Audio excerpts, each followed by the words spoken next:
Assalamualaikum warahmatullahi wabarakatuh. Waalaikumsalam. Alhamdulillahi rabbil alamin. Wassalatu wassalamu ala ashrafil mursalin nabiyyina wa maulana Muhammadin wa ala alihi wa sahbihi ajma'in. Wa ashhadu an la ilaha illallah wahdahu la syarikalah. Wa ashhadu anna Muhammadan abduhu wa rasuluh sallallahu alaihi wa ala alihi wa sahbihi wa sallama tasliman katsira. Thumma amma ba'd.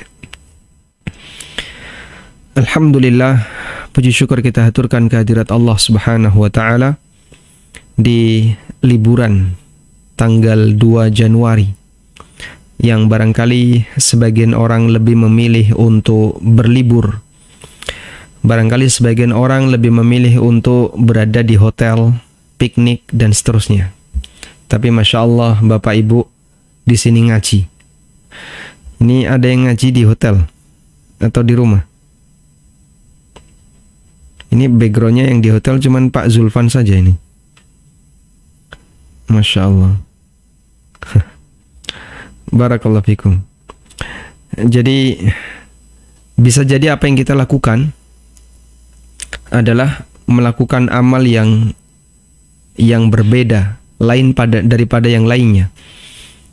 Kita tampil beda untuk melakukan ibadah kepada Allah di saat banyak orang yang justru menjauh dari agama, menjauh dari ibadah.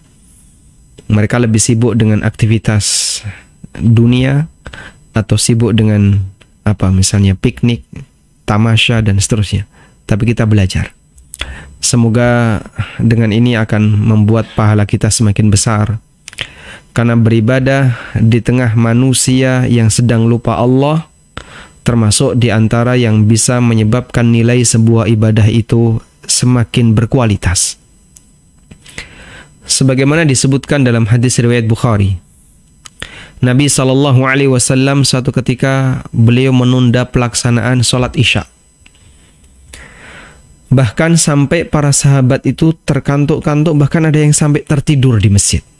Mereka sudah kumpul dalam jumlah banyak, berada di masjid, menunggu Nabi SAW.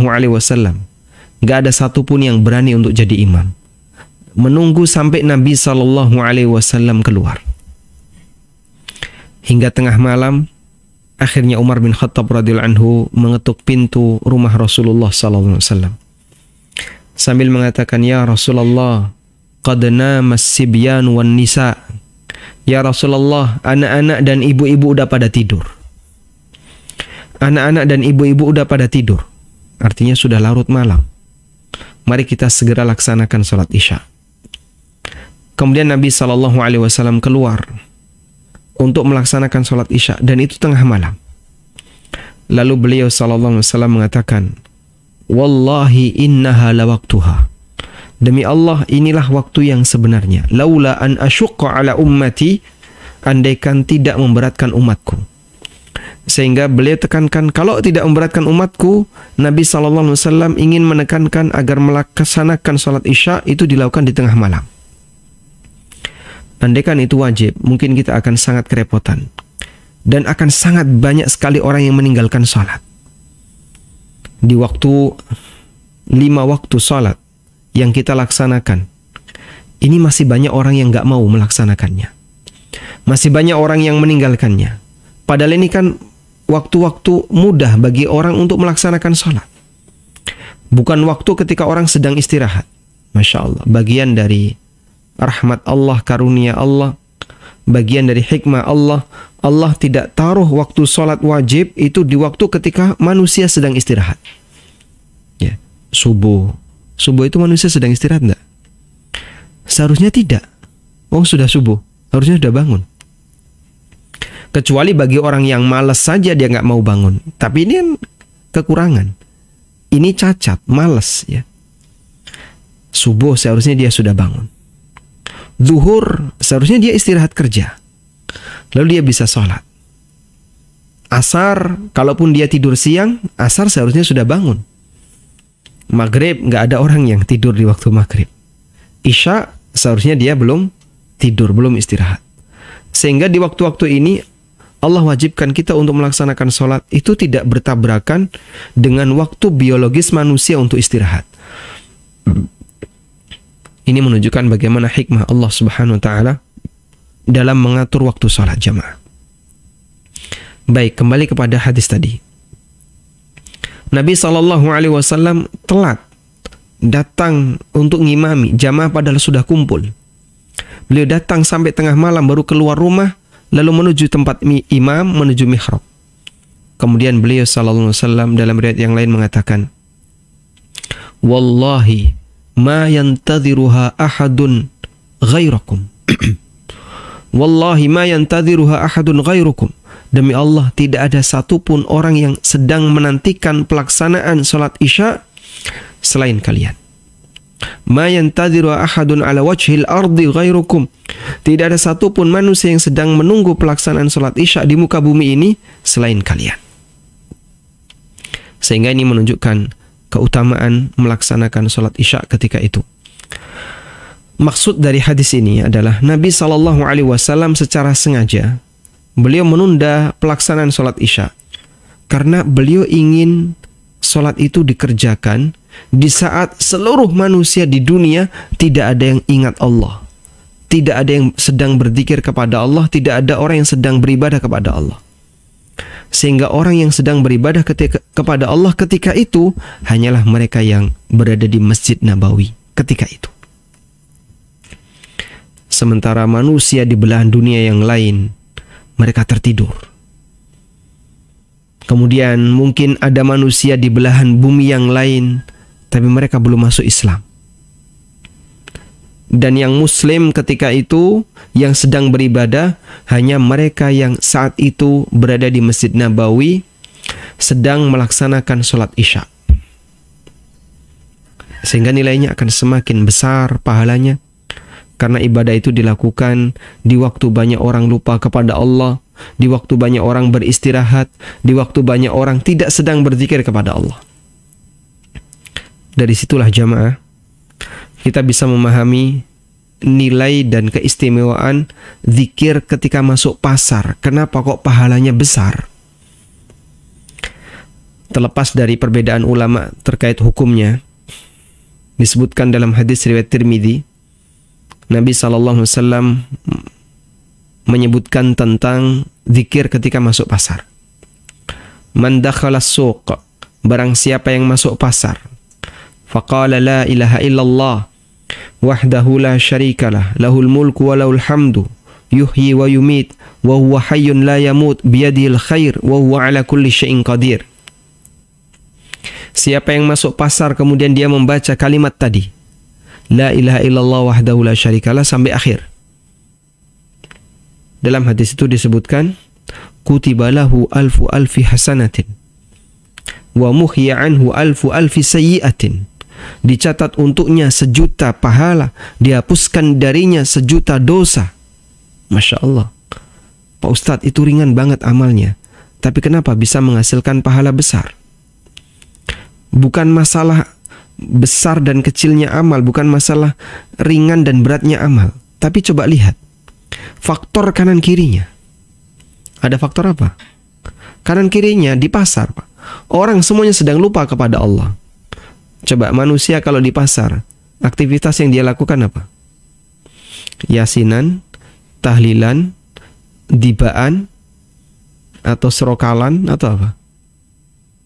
Di Bukit Tinggi tidak ada ya? Bukit Tinggi apa, Pak? Atau acara tasyakuran, atau doa bersama, dzikir bersama, atau istighosah? Tidak ada. Orang kalau sudah di pasar, yang dia ingat kalau nggak duit, barang. Ngitung duit, ngitung barang. Sehingga aktivitas yang ada di pasar, dalam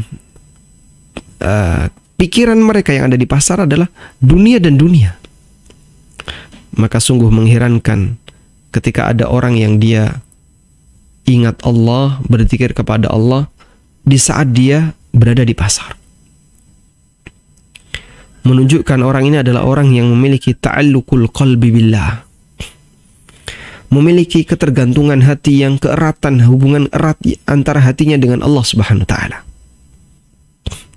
Dan orang kalau seperti ini situasinya, berarti dia termasuk orang yang dekat dengan Allah Subhanahu wa taala. Masya Allah. Karena itulah orang yang dzikir di pasar dikasih pahala besar karena latar belakang itu. Baik. Selanjutnya, jamaah yang dimuliakan Allah Subhanahu wa taala, tema kajian kita adalah tentang belajar sholat. Cuman di sini judul yang diberikan oleh panitia, Masya Allah ya. Apa tadi judulnya? Sholat ketika sholat sejak kecil, sholat kita salah sejak kecil, cara sholat yang salah sejak kecil. Ini sebenarnya judul yang sensitif. Pernah saya menyampaikan kalimat seperti ini ya. Ada banyak orang yang sholatnya sejak kecil itu seperti itu saja sholatnya. Dari mulai dia kecil sampai dia dewasa. Bahkan sampai dia tua, nggak ada perubahan. Dan saya perhatikan, ya banyak sekali sunnah-sunnah yang ditinggalkan. Banyak sekali gerakan-gerakan yang tidak sesuai dengan ajaran Nabi SAW. Nah, terus orang protes, ada yang protes ya. Jangan sok benar sendiri ya. Karena nyinggung sejak kecil itu kayaknya sensitif ya. Makanya kami sampaikan di awal sebagai disclaimer bahwa judul ini bukan tim kami yang buat, tapi ini usulan dari panitia. Baik, kajian ini diselenggarakan oleh alumni apa tadi Pak Zulfan? SMA seluruh Bukit Tinggi angkatan 1986 Ustaz. Sudah cukup lama Ustaz. Sebukit Tinggi? Iya. Masya Allah. Tapi ya bukan untuk umum juga. Biar makanya tadi ada yang dari Makassar. Ya. Ada yang sudah tersebar kemana-mana ya. Panitianya dari Bukit Tinggi Ustaz. Panitia Bukit Tinggi. Tapi pesertanya siapapun boleh ikut. Boleh Ustaz. Baik. Ini Masya Allah, saya yakin di antara para peserta ini barangkali karena saya tidak tahu latar belakangnya ya, ada yang aparat, ada ASN, mungkin ada anggota DPR. Insya Allah ada mungkin Ustaz. Ada yang mungkin ya. Ada. Masya Allah. Dari yang angkatan kita anggota DPR ada. Masya Allah. Baik. Ada ASN. Saya sendiri ASN Ustaz. Barakallahu fikum. Baik. Siapapun punya peluang untuk belajar agama ya. Tidak ada kekhususan, ini hanya khusus bagi yang berduit saja, ini hanya khusus bagi yang berharta, punya jabatan, status sosial, tidak. Kita belajar tentang bagaimana cara sholat yang benar. Saya masih ingat, dulu waktu kajian tentang cara sholat khusyuk itu belum diangkat di permukaan, ada sebagian orang yang dia membuka pelatihan sholat khusyuk. Diselenggarakan di hotel selama kurang lebih 2 atau 3 hari ya. Kemudian bayarnya Masya Allah lumayan, lebih dari 1 juta. Sehingga orang yang mau belajar tentang bagaimana cara sholat khusyuk itu harus punya modal 1 juta. Sampai saya itu penasaran ya, masa untuk bisa tahu tentang cara sholat khusyuk harus jadi orang kaya dulu? Padahal syariat ini diberikan oleh Allah Subhanahu wa taala sebagai rahmatan lil alamin untuk seluruh umat manusia. Jadi saya penasaran, tanya ke peserta ya, atau mantan peserta yang sudah pernah ikut pelatihan sholat khusyuk. Yang diajarin tuh apa sih? Kok sampai sedemikian mahalnya untuk bisa tahu bagaimana cara sholat dengan khusyuk? Anehnya jawaban mereka beda-beda, Pak. Cuman mereka menyampaikan ya tentang teknik yang dilakukan di pelatihan itu. Jadi sebelum belajar tentang sholat itu disuruh menonton video ya, video tentang keagungan Allah, tentang kebesaran alam semesta. Kemudian nanti arahnya adalah mengagungkan Allah Subhanahu wa taala. Ya kebanyakan seperti videonya Harun Yahya. Ya, tentang universe ya. Tentang apa? Alam semesta, kemudian kondisi luar angkasa, keajaiban-keajaiban yang ada di alam semesta. Audio visual yang disaksikan oleh para peserta itu sampai membuat sebagian tuh nangis. Apalagi ditayangkan dengan proyektor yang gede, kemudian sound systemnya bagus, ya. Dan orang fokus, suasana dibuat gelap, sampai ada sebagian orang yang nangis. Baru setelah itu diarahkan untuk mengagungkan Allah melalui sholat. Oh, pantesan harganya mahal, sehingga harus pakai seperti ini. Berarti kalau tidak ada audio visual, orang tidak bisa belajar sholat khusyuk. Makanya saya berkesimpulan, ya, kalau harus ada muqaddimah audio visual seperti ini, mestinya ini bermasalah. Karena tidak mungkin ilmu tentang sholat khusyuk harus didukung dengan teknologi seperti itu. Berarti orang yang tidak punya fasilitas teknologi, yang hidup di masa silam sebelum listrik itu ada, dia nggak punya peluang untuk sholat khusyuk. Makanya pendekatan ini saya kira pendekatan yang nggak benar ya terkait belajar sholat khusyuk. Baik, kembali ke sini. Bapak Ibu yang dimuliakan Allah Subhanahu Wa Taala, sholat adalah ibadah yang paling dicintai oleh Allah Subhanahu Wa Taala dengan dalil karena sholat pertama kali yang akan dihisab oleh Allah Subhanahu Wa Taala di hari kiamat. Sebagaimana disebutkan dalam hadis yang sahih riwayat Ahmad dan yang lainnya, Nabi SAW pernah bersabda, Inna awwala ma yuhasabu bihil abdu min amalihi as-salah. Sesungguhnya amal pertama kali yang akan dihisab oleh Allah dari hambanya adalah salat. Apabila salatnya baik, apabila salatnya bagus, maka seluruh amal yang lain dianggap bagus. Dan apabila salatnya kurang, maka Allah Subhanahu Wa Taala akan perintahkan kepada malaikat, unduru hallahu min tatawwu. Coba perhatikan, apakah orang ini punya salat sunnah? Jika dia punya salat sunnah, maka ibadah salat sunnahnya tadi dipakai untuk nutupi, menambal kekurangan-kekurangan yang dia lakukan selama salat wajib. Mungkin di antara kita ada yang masih kurang syaratnya, ada kurang rukunnya, ada yang kurang sunnah-sunnahnya, wajib-wajibnya. Pelaksanaannya juga kita tinggalkan dengan sempurna. Maka itu ditutupi dengan pahala dari sholat sunnah yang kita kerjakan.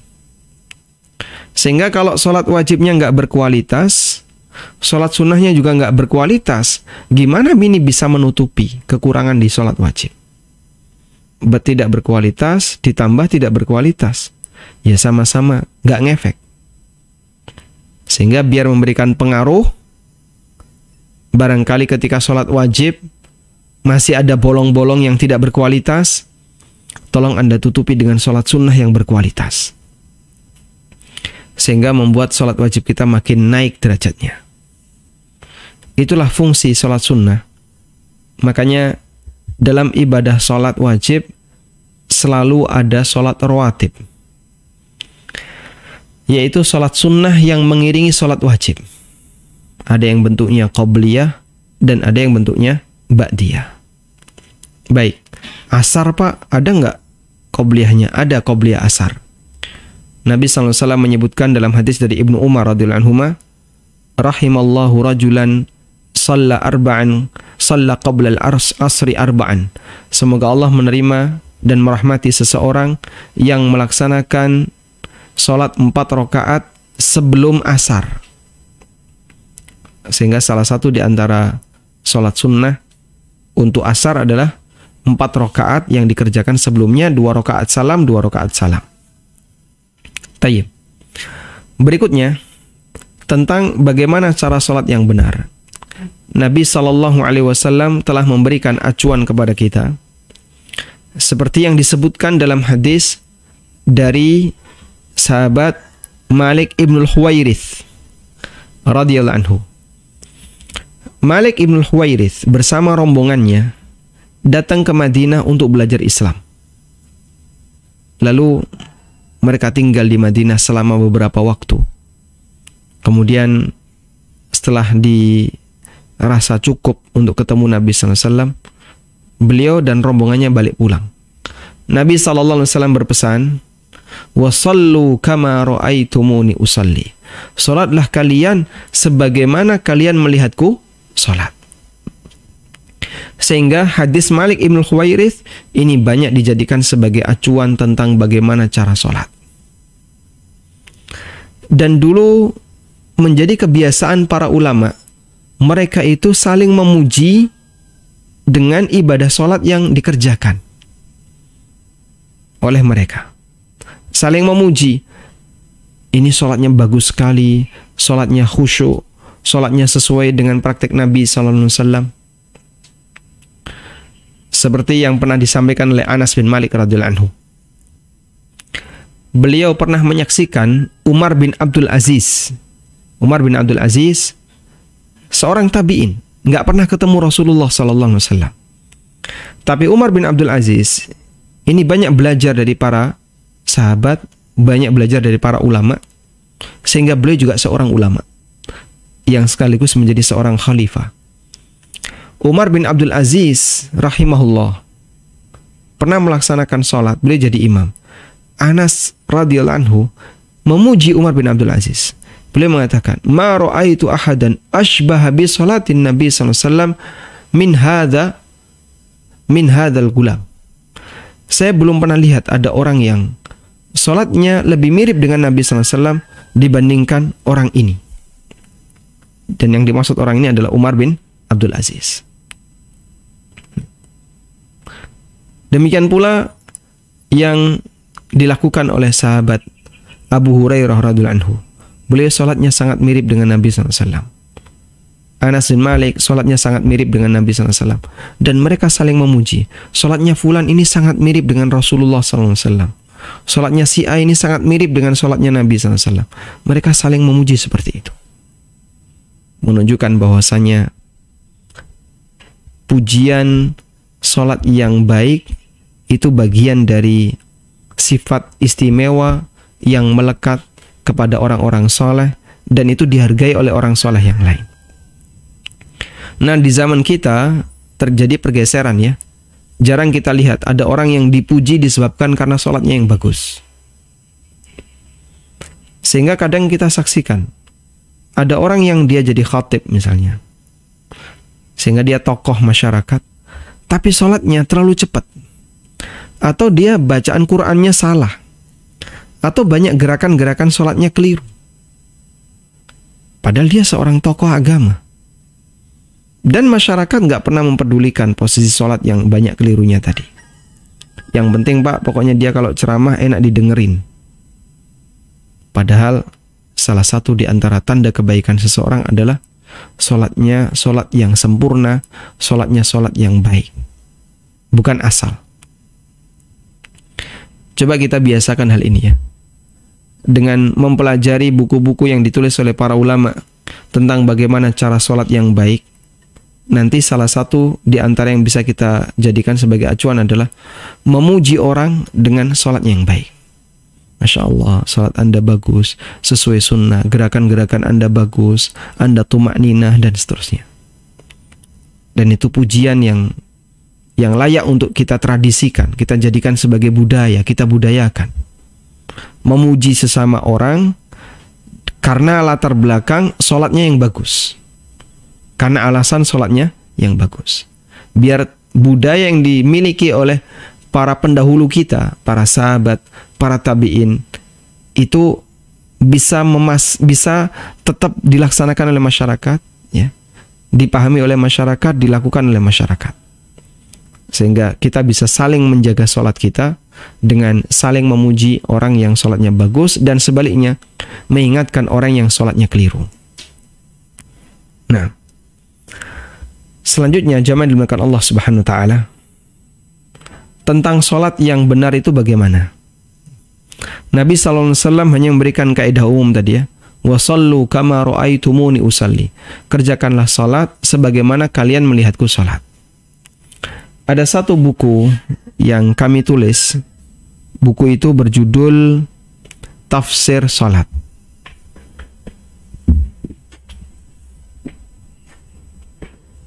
bukunya seperti ini ya. Buku tafsir salat ini saya tulis sudah ada setahun, udah kurang lebih sudah setahun ya. Dan ini sudah selesai kita bedah di ANB Channel.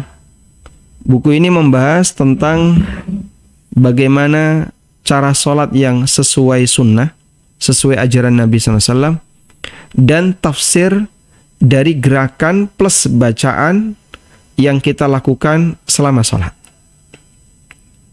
Taib. Walhamdulillah, buku ini sudah berkali-kali dicetak, dan kami sampaikan bahwa sholat yang dilakukan oleh seorang hamba akan semakin bernilai pahalanya ketika sesuai dengan apa yang diajarkan oleh Rasulullah SAW. Karena itulah sholat yang berkualitas. Sebagaimana pesan Nabi SAW, "Wasallu kama ra'aitumuni usalli." Kerjakanlah sholat sebagaimana kalian melihatku sholat. Nah jamaah, ketika kita sholat, Nabi SAW ngasih panduan tadi. Lalu sahabat menjelaskan dengan detail bagaimana cara beliau takbiratul ihram, bagaimana cara beliau sedekap, bagaimana cara beliau i'tidal, bagaimana cara beliau ruku. Sahabat ngasih penjelasan dengan detail. Karena seperti yang kita tahu, tidak ada manusia yang sejarahnya lebih lengkap dibandingkan Nabi Muhammad SAW. Tidak ada manusia yang sejarahnya lebih lengkap dibandingkan Rasulullah SAW. Bahkan saya berani untuk boleh disebut nantang enggak? Coba misalnya ya, Bapak Ibu kan kenal orang tua. Saya punya orang tua, Anda punya orang tua. Sekarang coba tulis sejarah orang tua Anda yang kita kenal, orang yang sangat dekat dengan kita. Tulis sejarah orang tua kita. Sudah? Bisa nggak melebihi tebalnya buku Sirah Nabawiyah? Padahal kita sendiri yang tahu sejarah orang tua kita. Kita nulis sendiri. Mungkin ada banyak sekali cuplikan-cuplikan sejarah orang tua kita yang hilang. Yang kita tidak ingat. Tidak ada bukti otentik. Kita tidak tahu. Anda bisa tanya ke tetangga dan yang lainnya. Dulu masa kecil bapak saya kayak gimana? Kan kita tidak ada ya. Kita belum lahir, bapak kita masih anak-anak. Tanya ke tetangga dan seterusnya. Banyak sekali cuplikan yang hilang. Sehingga kita mungkin hanya bisa menulis sebagian kecil saja. Tapi Masya Allah, Nabi Muhammad SAW sejarahnya paling lengkap. Tidak ada manusia yang sejarahnya lebih lengkap melebihi sejarah Rasulullah SAW. Dan para sahabat ketika mencatat hal-hal penting dari Nabi SAW, mereka itu lebih menekankan terkait bagian mana yang kira-kira itu ketika disampaikan kepada orang lain bisa memperbaiki iman mereka, bisa semakin menambah ketakwaan mereka dan menambah amal mereka. Nah, salah satunya adalah apa, Pak? Salah satunya adalah gerakan-gerakan sholat. Mereka menyampaikan kepada kita tentang bagaimana gerakan-gerakan sholat yang sempurna. Cara takbiratul ihram yang sempurna, cara bersedekap yang sempurna. Sampai gimana posisi jari saat mengacungkan jari telunjuk ketika tasyahud, itu sahabat menceritakan dengan lengkap. Karena ada dua cara ya, menurut riwayat dari sahabat. Ada yang dengan cara membentuk lingkaran antara jempol dengan jari tengah, ya seperti ini. Ada yang semuanya digenggam oleh jempol, lalu jari telunjuk dikeluarin, seperti ini. Sahabat kok punya kesempatan untuk nonton itu ya. Mereka menyediakan waktu khusus untuk memperhatikan itu. Sudah diperhatikan, lalu diceritakan. Sehingga sampai ke kita. Dari situlah kita bisa meniru bagaimana cara sholat Nabi SAW dengan benar. Baik. Selanjutnya kita mulai bagaimana cara melaksanakan sholat dengan benar dari takbiratul ihram.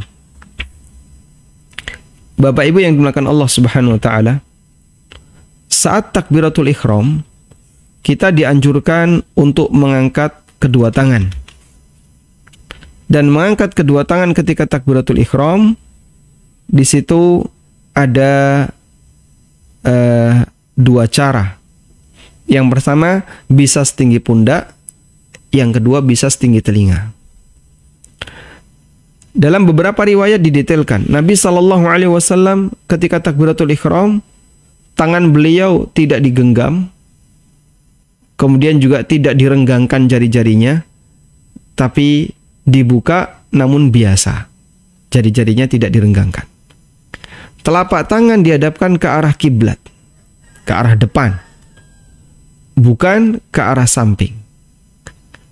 Meskipun dalam prakteknya, orang ketika sholat, dia pada waktu takbiratul ihram kurang perhatian masalah ini. Allahu Akbar, Allahu Akbar. Ini yang paling sering. Pak, coba perhatikan Pak, telapak tangannya menghadap kemana? Ya ini sih ke bawah Pak. Tolong diangkat lagi. Diangkat dikit, biar menghadap ke depan. Allah, alhamdulillah. Kalau Anda lakukan itu, lebih sesuai sunnah. Tapi Pak, sejak kecil kayak gini. Nah itu, alasannya sejak kecil seperti ini. Kalau kita sudah membaca dalilnya, dan kita tahu dalilnya, maka kita sesuaikan sholat yang kita kerjakan sesuai dengan dalil, sebagaimana yang disebutkan dalam dalil. Nah, sehingga takbiratul ihram itu dikerjakan dengan cara tadi ya, menghadapkan tangan ke arah kiblat. Kemudian terkait cara mengangkat tangan, di situ ada tiga kombinasi antara bacaan Allahu Akbar dengan mengangkat tangan. Kombinasi yang pertama, mengangkat tangan bersamaan dengan takbir. Ini berdasarkan hadis dari Ibnu Umar radhiyallahu anhu. Beliau menceritakan, "Ra'aitun Nabiyya sallallahu alaihi wasallam iftataha at-takbira fis shalah, fa rafa'a yadayhi hina yukabbiru." Saya melihat Nabi sallallahu alaihi wasallam memulai takbiratul ihram ketika sholat. Beliau mengangkat kedua tangannya ketika takbir. Sehingga bareng. Allahu Akbar, Allahu Akbar, bareng. Cara yang kedua, mengangkat tangan sebelum takbir. Berdasarkan riwayat Ibnu Umar, kana Rasulullah sallallahu alaihi wasallam idza qama ila sholati rafa'a yadayhi hatta takuna hadwa mankibaihi thumma kabbara. Apabila Rasulullah SAW mulai salat, beliau mengangkat kedua tangannya hingga setinggi pundak, thumma kabbara, kemudian beliau bertakbir. Allahu Akbar. Bedanya apa dengan yang pertama? Kalau yang pertama tadi bareng ya, Allahu Akbar. Kalau ini sedekap dulu baru mengucapkan Allahu Akbar.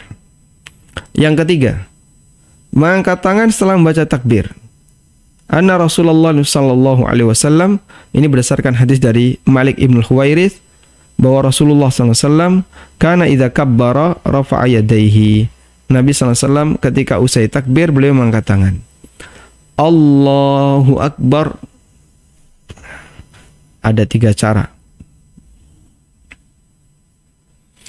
Abu Kilabah pernah melihat Malik ibn Huwairith melakukan sholat. Beliau bertakbir, kemudian mengangkat tangannya.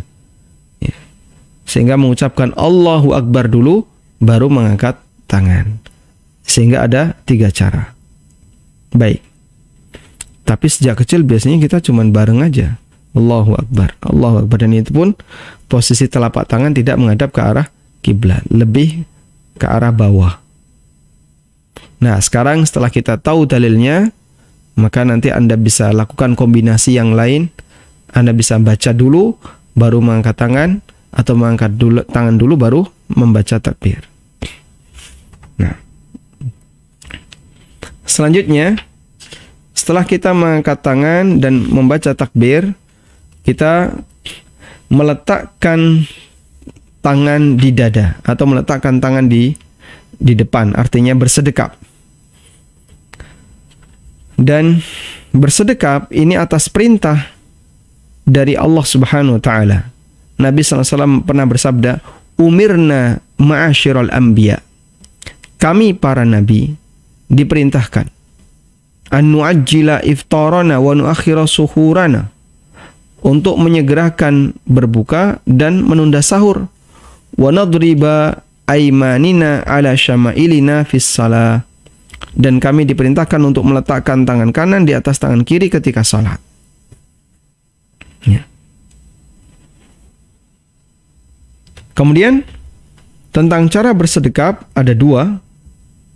Yang pertama berdasarkan hadis Wa'il bin Hujr. Tangan kanan diletakkan di atas tangan kiri tanpa menggenggam. Ya. Bisa begini, bisa begini, bisa begini. Nggak pakai menggenggam. Tidak pakai menggenggam. Yang kedua, tangan kanan menggenggam punggung telapak tangan kiri berdasarkan hadis riwayat Nasai. Ya, begini. Terus ditaruh di dada. Tentang posisinya, bisa di dada, bisa di atas pusar, dan boleh juga di bawah pusar. Dan ulama beda pendapat mana yang paling afdol dari tiga posisi itu. Tapi semuanya mengatakan sah untuk ditaruh di tiga posisi tadi. Bisa di dada berarti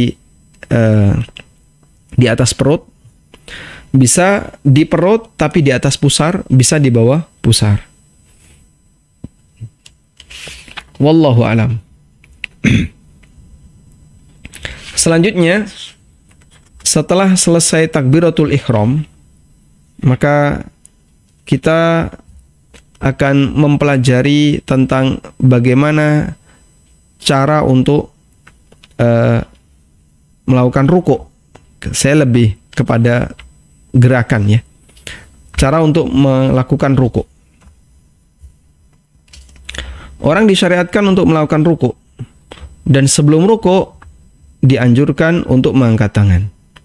Sehingga saat ruku' membaca Allahu Akbar, kemudian ruku' sambil mengangkat tangan.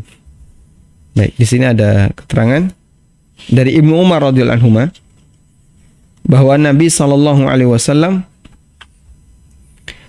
beliau ketika ruku' itu mengangkat tangan beliau. Idza raka'ta fadha' kaffayka 'ala rukbataika wafruj baina asabi'ika warfa' yadayka 'an jambayka. Ya. Rasulullah SAW menganjurkan ketika ruku' untuk mengangkat kedua tangan. Kemudian cara ruku' yang sesuai sunnah. Yang pertama, Nabi SAW meletakkan tangan di lutut, bukan di paha, bukan pula di betis. Saya pernah melihat ada orang yang meletakkan tangannya itu di betis. Nah, itu kejauhan, sehingga nanti posisi punggungnya jadinya terlalu rendah. Padahal seharusnya dia di lutut, bukan di betis, bukan di paha. Telapak tangan mencengkeram lutut, sehingga posisinya begini ya, bukan lurus begini. Bukan lurus, tapi dibuka, mencengkeram lutut. Posisi punggung datar lurus digambarkan para sahabat, andaikan ditaruh air di punggung Nabi SAW ketika beliau ruku', niscaya tidak akan tumpah. Ya. Dan nanti akan ada dalil tentang itu. Kemudian beliau agak merenggangkan siku tangannya ke samping kanan dan kiri. Ya. Karena biasanya orang yang tangannya lebih panjang dari postur tubuhnya, maka begitu ruku', tangannya itu agak diserongkan biar bisa lurus punggungnya. Anas bin Malik pernah mendapatkan pesan dari Nabi SAW, "Idza raka'ta fadha' kaffayka 'ala rukbataika wafruj baina asabi'ika warfa' yadayka 'ala jambayk." Apabila kamu rukuk, letakkan telapak tanganmu ke lututmu. Renggangkan jari-jarimu, wafruj baina asabi'ik. Warfa' yadaika, dan angkat, ya, renggangkan sikumu, anjambaika, ke sebelah sisimu. Sehingga ketika rukuk, tangan itu agak nekuk ke samping. Tapi ini disesuaikan dengan kebutuhan, ya. Sehingga kalau orangnya tidak begitu tinggi, kalau nekuk ke samping nanti malah jadinya nunduk, maka dia boleh dibuat tidak nekuk tangannya. Kemudian posisi kepala dengan punggung lurus, tidak lebih tinggi dan tidak lebih rendah, ya. Sehingga tidak lebih tinggi, dongak jadinya, tidak lebih rendah. Aisyah radhiyallahu anha menceritakan, wa kana idza raka'a lam yushkhis ra'sahu wa lam yusawwibhu walakin baina dzalika. Apabila Nabi sallallahu alaihi wasallam rukuk, kepala beliau tidak lebih tinggi atau lebih rendah dari punggung, namun di antara keduanya. Masya Allah. Ini beberapa gerakan rukuk yang lebih sesuai sunnah. Nah, sebagian orang ada yang rukuknya gimana? Nyentuh betis, ya. Ada yang nyentuh paha. Ada yang di antara, kalau pakai sarung ya, di antara dua lututnya. Nah, ini keliru. Seharusnya yang dipegang adalah lutut. Berikutnya selesai rukuk adalah melakukan i'tidal. I'tidal dengan mengucapkan Sami Allahu liman hamidah. Kalimat Sami Allahu liman hamidah disebut dengan tasmi'. Dan i'tidal harus berdiri sempurna. Barang siapa yang i'tidalnya masih miring, maka dianggap i'tidalnya bisa batal. As-Suyuti, Muhammad Mustafa As-Suyuti menjelaskan, wa aqallul i'tidali auduhu ayil musalli li hayatihi al-mujzi'ah. Posisi minimal i'tidal adalah kembali ke posisi berdiri yang sah sebelum rukuk. Kembali kepada posisi berdiri yang sah sebelum rukuk. Fala tadurruhu baqa'uhu munhaniyan yasira hala i'tidalihi wa itmi'nanihi. Sehingga kalau sudah berdiri yang sah sebagai berdiri, kemudian dia agak condong sedikit, ya, dia agak condong sedikit, insya Allah masih sah selama condongnya ini tidak mendekati rukuk. Lianna hadhil hay'a la tukhrijuhu an kaunihi qa'ima. Karena kalau dia i'tidalnya masih dekat dengan rukuk, berarti dia belum dianggap berdiri, padahal harus berdiri. Baik, sambil mengucapkan Sami Allahu liman hamidah, tangannya diangkat. Nah, kemudian ketika i'tidal, yang lebih tepat sedekap ataukah dilepas? Ulama beda pendapat. Pendapat pertama mengatakan disyariatkan untuk sedekap. Sami Allahu liman hamidah, sedekap. Dan ini merupakan pendapat ulama Hambali dan yang difatwakan oleh Ibnu Hajar Al-Haytami, ulama Syafi'iyah, sebagaimana dinyatakan oleh dalam Al-Fatawa Al-Fiqhiyah Al-Kubra.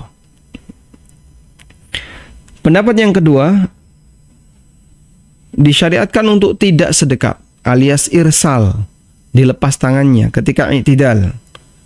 Ini merupakan pendapat jumhur ulama, ya.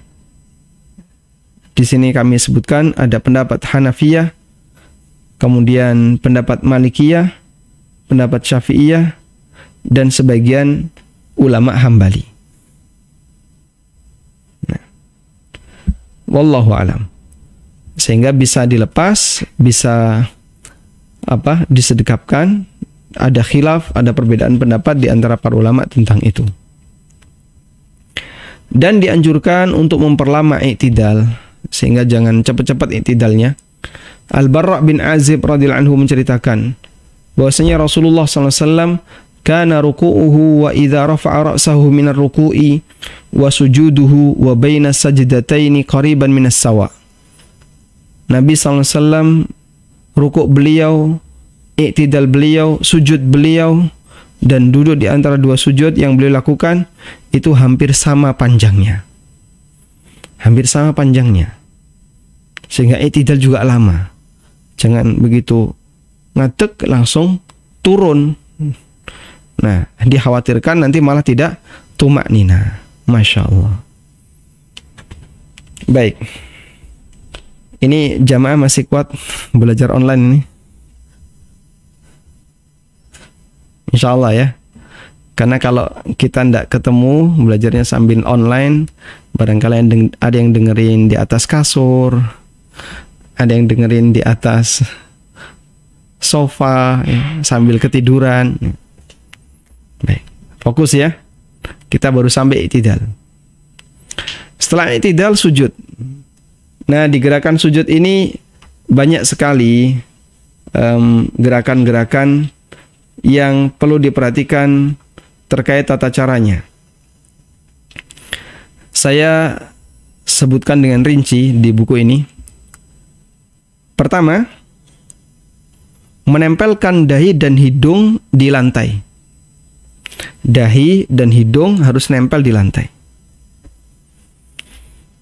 Sebagaimana keterangan sahabat Abu Humaid bahwa Nabi SAW menempelkan dahi dan hidungnya ke lantai. Kemudian disebutkan dalam hadis, la yaqbalullahu salatan la yusibul anfu minha ma yusibul jabin. Allah tidak menerima salat bagi orang yang tidak menempelkan hidungnya ke tanah sebagaimana dia menempelkan dahinya ke tanah. Sehingga hadis ini menunjukkan menempelkan hidung ketika sujud hukumnya wajib. Nempel hidung ketika sujud. Yang kedua, meletakkan kedua tangan di lantai dan sejajar dengan pundak atau telinga. Sehingga saat sujud, tangannya bisa sejajar pundak, bisa sejajar telinga saat sujud, saat di posisi sujud. Berdasarkan hadis dari Abu Humaid, beliau menceritakan, Nabi SAW ketika sujud, "Tsumma sajada fa'amkana anfahu wa jabhatahu." Kemudian beliau sujud, lalu beliau letakkan hidungnya dan dahinya. Wa nahha yadaihi an jambaihi. Ya. Dan beliau bentangkan kedua tangannya ke samping. Wa wada'a kaffaihi hadwa mankibai. Dan beliau letakkan ya, dua telapak tangan beliau hadwa mankibai sejajar dengan pundak. Allahu Akbar ketika sujud, ini tangan sejajar dengan pundak. Yang berikutnya, yang poin C. Merapatkan jari tangan dan menghadapkannya ke arah kiblat. Berdasarkan hadis dari Wa'il bin Hujr, beliau bercerita, "Kana idza raka'a farraja asabi'ahu wa idza sajada dhamma asabi'ahu." Nabi SAW kalau ruku, jari-jarinya itu direnggangkan. Tapi kalau sujud, jari-jari beliau dirapatkan. Sehingga ketika sujud, ini fokus menghadap ke arah kiblat.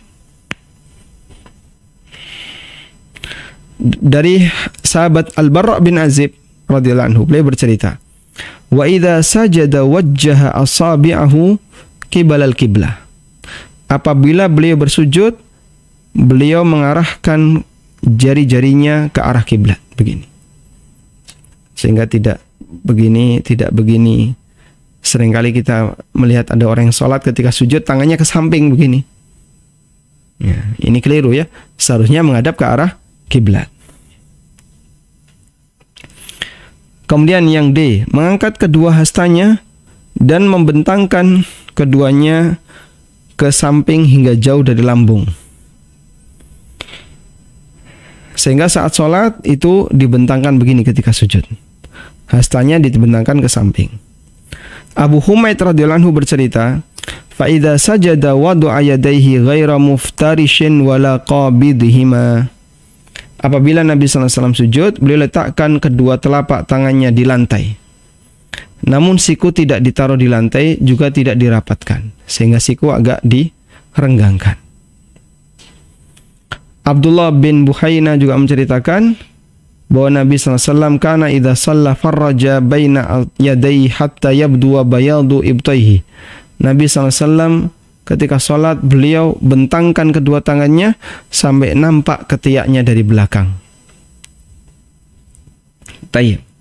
Ini terkait posisi tangan ya. Jadi bisa begini, ya, bisa standar sejajar telinga, bisa sejajar pundak. Kemudian jari-jari menghadap ke arah kiblat, ke arah depan. Bukan saling berhadapan atau ke samping. Lalu jari-jari dirapatkan. Detail kayak gini Pak, sahabat bercerita tentang bagaimana sujudnya Nabi SAW. Nah, dan praktek seperti ini bagi sebagian orang kesulitan. Kok aneh temen toh Pak, sholat kok harus daplang, tahu daplang ya, tangannya harus ke samping jauh. Ya itu bagian dari sunnah Rasulullah SAW. Tapi kalau situasinya tidak memungkinkan, misalnya makmum padat ya, sehingga sholatnya jejer-jejer seperti ini, maka dia nggak bisa lalu pakai sistem bentangan kayak gitu. Ya. Sehingga yang bisa dilakukan adalah dia tidak membentang, tapi yang penting siku jangan sampai diletakkan di tanah.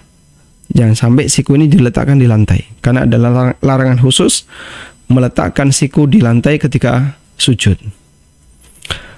Kemudian yang berikutnya, yang E, kedua tumit dirapatkan dan jari-jari kaki ditekuk menghadap kiblat. Jadi saat sujud kaki dirapetin. Jari-jari kaki ditekuk ke depan.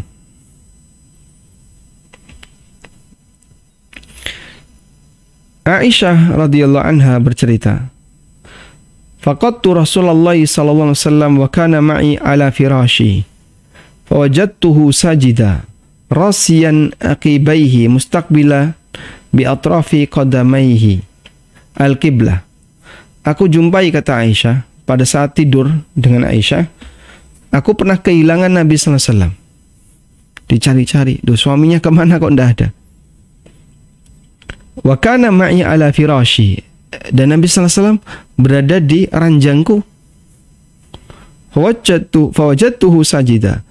Lalu tiba-tiba saya jumpai beliau sedang dalam posisi sujud. Rasan aqibaihi. Beliau merapatkan kedua tumitnya. Mustaqbilan bi atrafi asabihi, dan jari-jarinya dihadapkan ke arah kiblat. Nah, kemudian merenggang antara paha dan perut, antara paha dengan perut, ya, paha dengan perut agak direnggangkan. Berdasarkan hadis riwayat Abu Dawud, wa idza sajada farraja baina fakhidaihi ghaira hamilin batnahu ala syai'in min fakhidaihi. Nabi SAW kalau sujud, beliau membentangkan antara paha ya, dengan perut beliau, sehingga tidak terlalu rapat tapi agak rendang. Agak renggang ini menyebabkan tidak antara paha dengan perut itu agak jauh. Wallahu alam.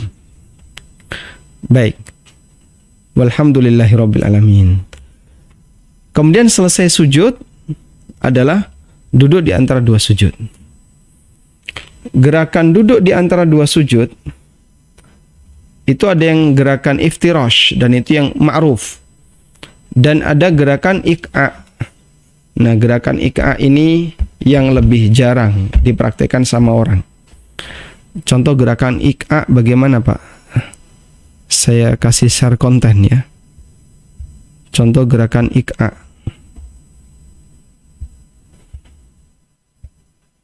Nah. Ini adalah contoh gerakan ik'a ketika sholat.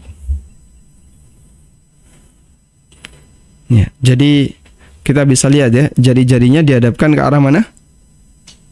Ke depan, ke arah kiblat. Lalu kedua tumit diduduki seperti ini. Dan ini boleh dilakukan ketika sedang dalam posisi duduk di antara dua sujud.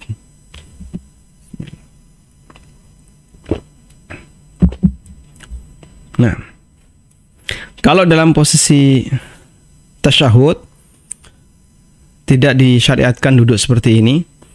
Yang disyariatkan duduk seperti ini hanya berada di posisi duduk di antara dua sujud. Walhamdulillah. Selanjutnya yang perlu diperhatikan adalah terkait masalah posisi tangan. Ketika duduk di antara dua sujud, posisi tangan berada di paha.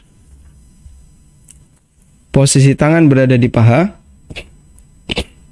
atau berada di atas lutut, dan dua-duanya benar, ya. Sebagaimana praktek ketika sahabat melakukan duduk di antara dua sujud. Selanjutnya,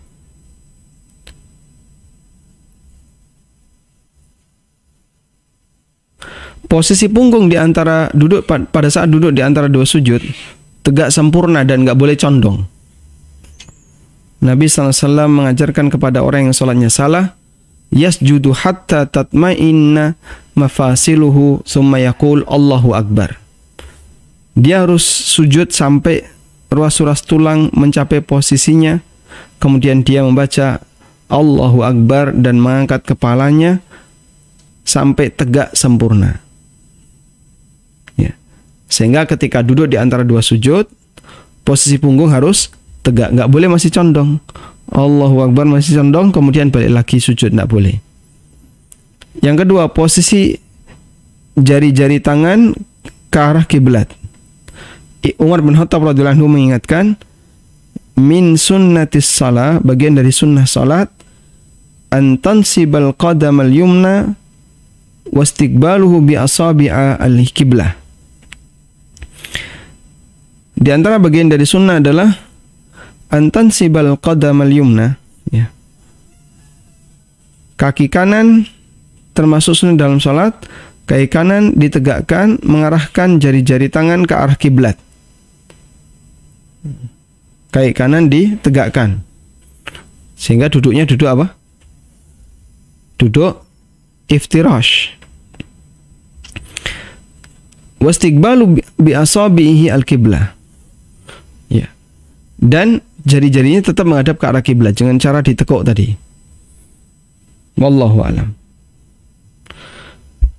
Kemudian dianjurkan untuk memperlama duduk di antara dua sujud.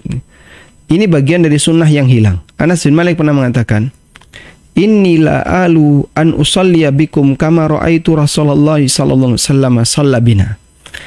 Aku akan ngimami kalian, kata Anas, seperti Rasulullah sallallahu alaihi wasallam pernah ngimami kami. Lalu kata Thabit al-Bunani, fakana Anasun yasna'u syai'an wala arakum tasna'unahu. Anas melakukan satu praktek tertentu dan aku lihat kalian itu tidak pernah melakukannya. Apa itu? Ya. Kana idza rafa'a ra'sahu minar ruku' intasaba qa'iman. Apabila beliau i'tidal, beliau itu berdiri sempurna, kemudian ditunggu cukup lama hatta yaqulul qa'il, sampai ada orang yang berkomentar qad nasiya, bisa jadi Rasulullah SAW ini lupa saking lamanya. Ini kok tidak lama sekali, nggak turun-turun sujud, saking lamanya sampai lupa. Ini kok duduk di antara dua sujud lama sekali, saking lamanya dikiranya lupa. Baik. Kemudian selesai itu adalah bangkit ke rakaat berikutnya. Apabila kita bangkit ke rakaat berikutnya setelah tasyahud awal, maka nanti mengangkat tangan sebagaimana keterangan Ibnu Umar. Tapi kalau antara rakaat satu ke rakaat kedua tidak ada tasyahud awal, maka dilakukan tanpa mengangkat tangan. Nah, selanjutnya adalah salam. Berarti gerakan yang lain kan sama ya, seperti gerakan sebelumnya. Salam. Salam termasuk rukun salat. Dan kalimat salam, assalamualaikum, memiliki dua makna. Makna yang pertama bentuknya doa. Assalamualaikum. Bentuknya doa. Semoga Allah memberikan keselamatan kepada kalian. Ini makna yang pertama. Makna yang kedua bentuknya adalah makna yang pertama doa agar Allah membersamai kalian. Sehingga assalamualaikum, assalam di situ dimaknai sebagai kata Allah. Jadi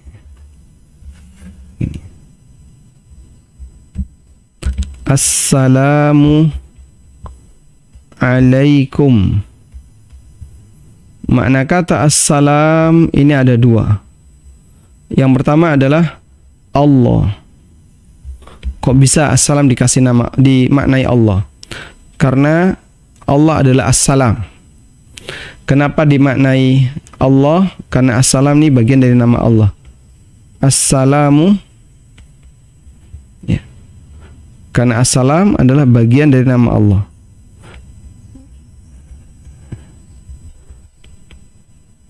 Assalam adalah bagian dari nama Allah. Sehingga ketika kita mengucapkan assalamualaikum, menurut makna yang pertama adalah semoga Allah menyertai kalian. Makna yang kedua, assalam di situ diartikan keselamatan. Sehingga ketika orang melakukan salam berarti dia berdoa semoga keselamatan tercurah untuk kita. Wallahu a'lam. Dan ada banyak redaksi salam. Bisa redaksi lengkap. Assalamualaikum warahmatullahi wabarakatuh ke kanan. Assalamualaikum warahmatullahi wabarakatuh ke kiri. Assalamualaikum warahmatullahi ke kanan. Assalamualaikum warahmatullahi ke kiri. Ada banyak kombinasi. Nah, kita sebagai makmum menyesuaikan saja. Kalau imamnya membaca wabarakatuh, maka kita baca wabarakatuh. Tapi kalau tidak membaca, maka kita tidak membaca wabarakatuh. Wallahu alam. Baik. Pak Zulfan, ini biar kajiannya lebih gayeng ya, lebih semangat. Mungkin materinya nggak boleh terlalu panjang. Baik. Karena kalau materinya kepanjangan, khawatir nanti pesertanya nggak kuat mendengarkan. Nah, Ustaz. Baik, selanjutnya kami kembalikan ke Pak Zulfan. Wassallallahu ala nabiyyina Muhammadin wa ala alihi wa sahbihi wasallam. Jazakallahu khairan Ustaz. Barakallahu fiik. Mungkin kita mulai dengan pertanyaan ya Ustaz. Dari kolom chat. Pertama dari Ummu Faza ini. Bismillah. Assalamualaikum Ustaz. Izin bertanya, apakah doa sebelum salam bisa juga dilakukan pada sholat sunnah? Jazakallahu khairan, barakallahu fiik, Ustaz. Apakah cukup jelas, Ustaz? Insyaallah cukup jelas ya.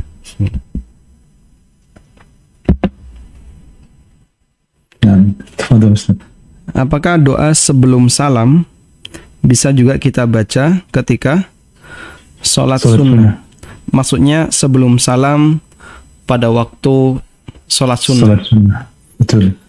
Ada sebuah kaidah yang mengatakan ma thabata fil fardi thabata fil nafli wa ma thabata fil nafli thabata fil fardi illa ay yakuna fihi dalil. Apa yang berlaku dalam sholat sunnah berlaku juga dalam sholat wajib. Apa yang berlaku dalam sholat wajib juga berlaku dalam sholat sunnah, kecuali jika ada dalil yang membedakannya. Wallahu alam. Sehingga kami tidak mengetahui adanya dalil bahwasanya doa itu hanya khusus untuk sholat wajib saja. Maka yang diajarkan Nabi sallallahu alaihi wasallam ketika sholat wajib boleh juga kita praktekkan ketika sholat sunnah. Wallahu alam. Jazakallahu khairan, Ustaz. Pertanyaan berikut dari Ummu Faza juga ini tentang sujud kedua yaitu takbir intikal, Ustaz. Perpindahan pada sujud kedua, apakah takbirnya berbarengan dengan gerakan sujudnya atau bagaimana, Ustaz? Jazakallahu khair, barakallahu fiik. Wa fikum barakallah. Betul sekali bahwasanya takbir intikal itu dilakukan sambil bergerak. Sebagaimana keterangan Abu Hurairah radhiyallahu anhu, karena Nabi sallallahu alaihi wasallam yukabbiru hina yahwi. Nabi sallallahu alaihi wasallam itu membaca takbir ketika, sehingga itu dilakukan dalam proses. Makanya disebut sebagai takbir intikal karena dia dilakukan dalam proses perpindahan dari rukun sebelumnya ke rukun setelahnya. Intikal itu kan artinya berpindah. Sehingga takbirnya dilakukan dalam proses perpindahan. Yang awalnya berdiri, kemudian pindah ke ruku. Maka takbirnya dilakukan saat proses pindah. Allahu Akbar. Wallahu a'lam.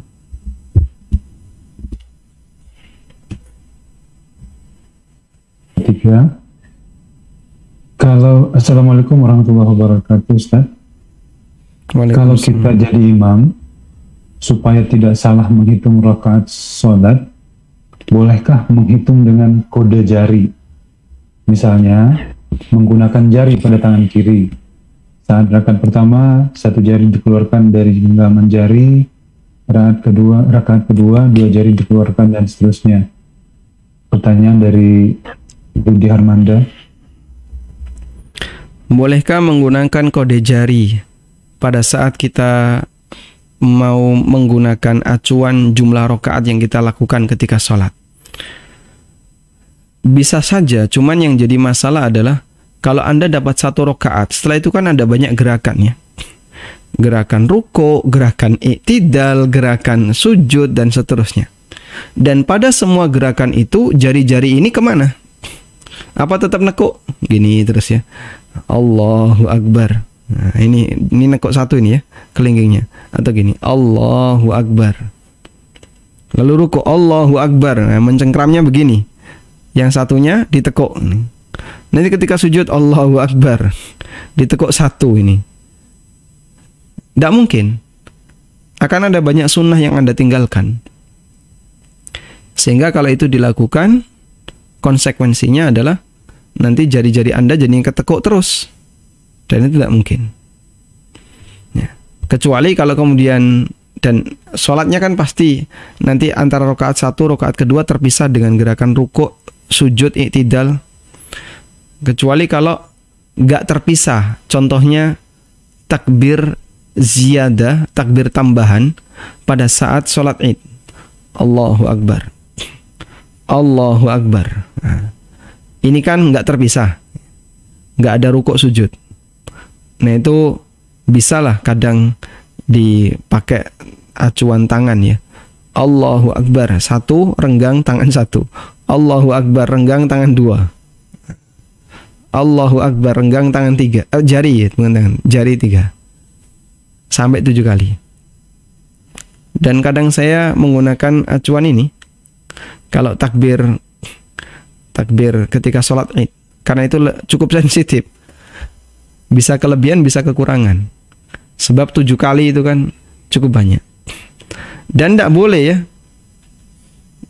pakai pulpen. Allahu Akbar tulis 1, Allahu Akbar tulis 2, pakai apa, angka turus namanya, 1, 2 namanya.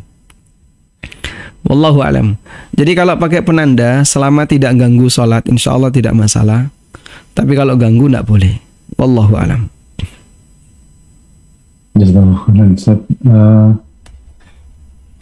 Sebentar Ustaz, saya mau nanya ke host. Tadi itu ada beberapa yang raise hand tapi tiba-tiba hilang lagi.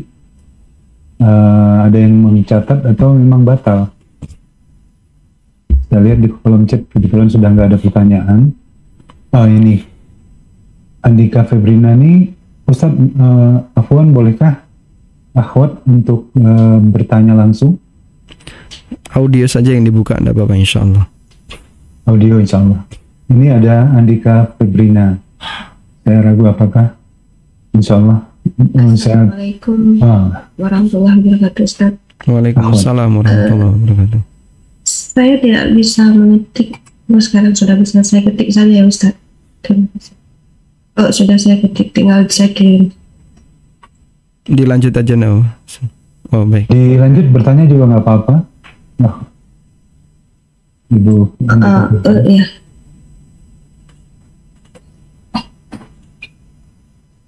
Ustadz, saya pernah mendengar dari kajiannya Ustadz Firanda Andirja, dari kajian Ustadz Aminur Baiz juga, tata cara sujud sahwi yang saya dengar itu bisa dipilih mau dilakukan sebelum salam atau setelah salam. Nah, apakah boleh kita memilih yang mana gitu? Terserah kita gitu. Mohon yakinkan saya agar saya bisa yakin saat memilih itu. Terima kasih. Baik, barakallahu fikum. Tentang posisi sujud sahwi sebelum salam dan setelah salam, ulama beda pendapatnya. Ada yang berpendapat semua sujud sahwi dilakukan sebelum salam, dan ini pendapat Syafi'iyah, sehingga tidak boleh sujud sahwi setelah salam. Ada yang berpendapat semua sujud sahwi dilakukan setelah salam, dan ini pendapat Hanafiyah. Dan ada yang mengatakan sujud sahwi ada yang sebelum salam, ada yang setelah salam. Dan ini pendapat Malikiyah dan Hambali. Cuman mereka beda pendapat dalam menggunakan acuan. Kapan sebelum, kapan setelah. Hadis yang sampai ke kita terkait masalah sujud sahwi sebelum ataukah setelah salam yang dipraktikkan oleh Nabi SAW kurang lebih ada 5 hadis. Dan itu yang dijadikan sebagai acuan. Sebagian dilakukan sebelum salam, sebagian dilakukan setelah salam. Sehingga pendapat yang lebih kuat dalam hal ini adalah pendapat yang mengatakan sujud sahwi dilakukan baik sebelum maupun setelah salam. Karena praktek Nabi SAW kadang sebelum, kadang setelah. Baik. Kemudian, kita sebagai orang yang baru belajar, kadang disuruh menghafal ini posisinya sebelum, ini posisinya setelah. Sholatnya saja lupa, apalagi sujud sahwi. Mungkin akan lebih rumit lagi, lebih lupa lagi, lebih berpotensi lupa. Wong sholatnya saja lupa ya, apalagi apa? Posisi sujud sahwi. Kalau misalnya salah posisi, apakah sholatnya sah? Jawabannya, saya teringat perkataan Al-Khattabi. Al-Khattabi mengatakan, sujud sahwi mau dilakukan sebelum maupun setelah salam, ulama sepakat sah. Sehingga sebelum, meletakkan posisi sebelum atau setelah, itu sifatnya afdaliyah. Mana yang lebih afdol? Dilakukan sebelum ataukah dilakukan setelah salam? Mana yang lebih afdal? Ini keterangan Al-Khattabi. Karena itu andaikan salah posisi, yang seharusnya sebelum, lalu Anda letakkan setelah, seharusnya setelah Anda letakkan sebelum, salah posisi, insya Allah tidak jadi masalah. Sholatnya tetap sah. Dan yang lebih bagus adalah menyesuaikan dengan apa yang diajarkan Nabi SAW. Dan ada banyak tulisan ya di internet terkait posisi sujud sahwi, kapan sebelum, kapan setelah. Nanti bisa Anda baca, sehingga nanti bisa dihafalkan ya. Ikuti apa yang disebutkan dalam hadis itu jika Anda mengalami kejadian yang sama. Tapi kalau Anda mengalami kejadian yang beda dari ini, maka yang bisa dilakukan, silahkan kembali kepada ijtihad pribadi. Saya mau sebelum, silahkan. Saya mau setelah, silahkan. Insya Allah salatnya sah. Wallahu alam. Jazakumullah khair Ustaz. Barakallahu fiik. Saya kembali ke kolom chat dulu mungkin karena saya lihat tadi ini lebih duluan Ummu Muhammad tadi bertanya, Assalamualaikum warahmatullahi wabarakatuh. Afwan Ustaz, izin bertanya apa hukumnya gerakan sholat yang kurang sempurna, terutama di bagian tangan karena uzur, seperti lengan kiri cedera sampai dijahit sehingga lumayan susah dan masih sering nyeri untuk menggerakkan lengan dan juga menekuk siku secara sempurna. Jazakallahu khairan atas jawabannya. Barakallahu fiik Ustaz. Waalaikumsalam warahmatullahi wabarakatuh. Barakallahu fikum. Acuan yang bisa kita gunakan dalam hal ini ketika ada orang yang mengalami kesulitan untuk bergerak sempurna dalam sholatnya, disebabkan karena uzur dan keterbatasan, acuan yang kita gunakan adalah firman Allah Ta'ala, fattaqullaha mastata'tum, bertakwalah kepada Allah semampu kalian. Dan Nabi SAW juga bersabda, idza amartukum bihi fa'tu minhu mastata'tum, apabila aku perintahkan kalian maka kerjakan semampunya. Sehingga lakukan sebisanya, lakukan semampunya.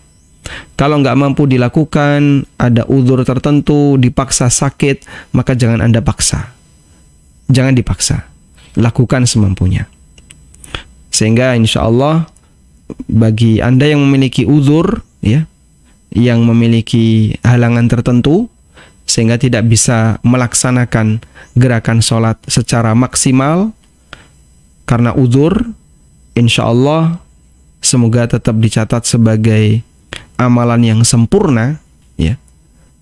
Sebab dia tidak melakukan gerakan sempurna itu bukan karena malas ketika sholat, tapi dia tidak melakukan gerakan yang sempurna itu karena dia punya keterbatasan. Semoga tetap Allah catat sebagai amal yang sempurna. Wallahu a'lam. Dan Nabi SAW ingatkan hal ini dalam sebuah kaidah dalam hadis beliau, idza maridal abdu aw safara kutiba lahu ma kana muqiman sahiha. Ketika seorang hamba itu sakit atau dia safar, maka tetap dicatat untuknya sebagaimana dalam kondisi dia mukim dan sehat. Maksudnya, orang ketika sakit kadang dia meninggalkan amalan-amalan sunnah. Jadi nggak bisa puasa, jadi tidak beramal A, tidak beramal B. Ketika orang safar, dia meninggalkan amalan-amalan sunnah. Dia tidak sholat rawatib karena ada banyak kesibukan. Kadang dia jamak qashar ketika safar. Maka di posisi ini dicatat oleh Allah Subhanahu wa taala makana muqiman sahiha, sebagaimana layaknya orang yang sedang mukim dan orang yang beramal sehat. Meskipun amalnya itu kurang disebabkan karena sakit. Dia tidak puasa bukan karena malas, tapi dia nggak puasa karena sakit.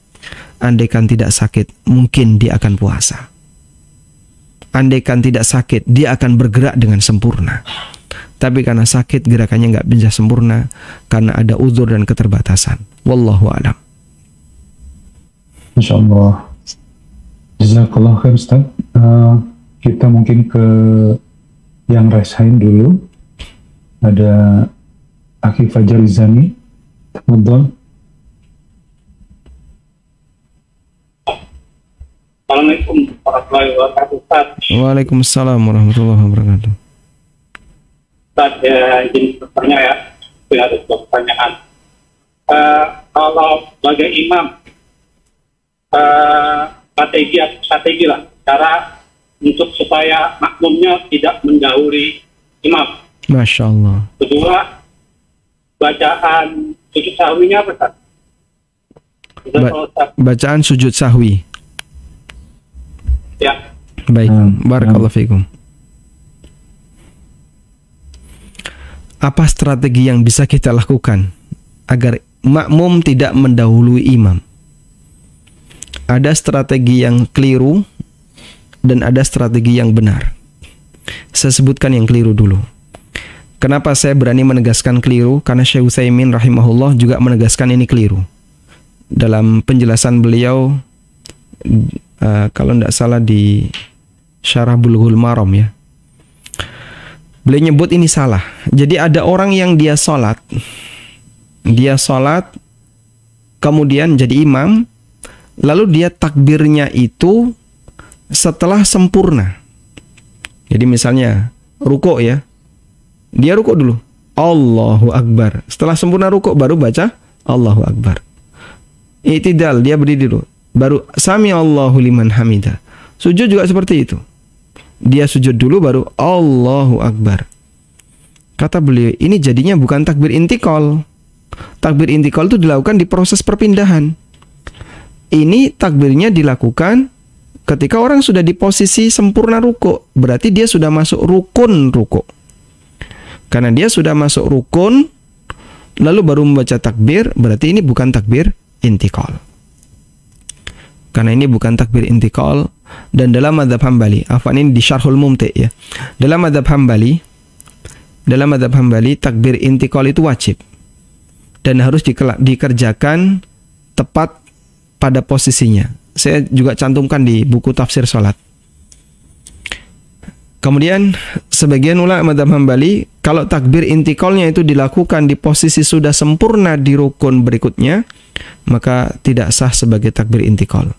Dan itu bisa berkonsekuensi, ya, dia meninggalkan salah satu kewajiban sholat. Ya.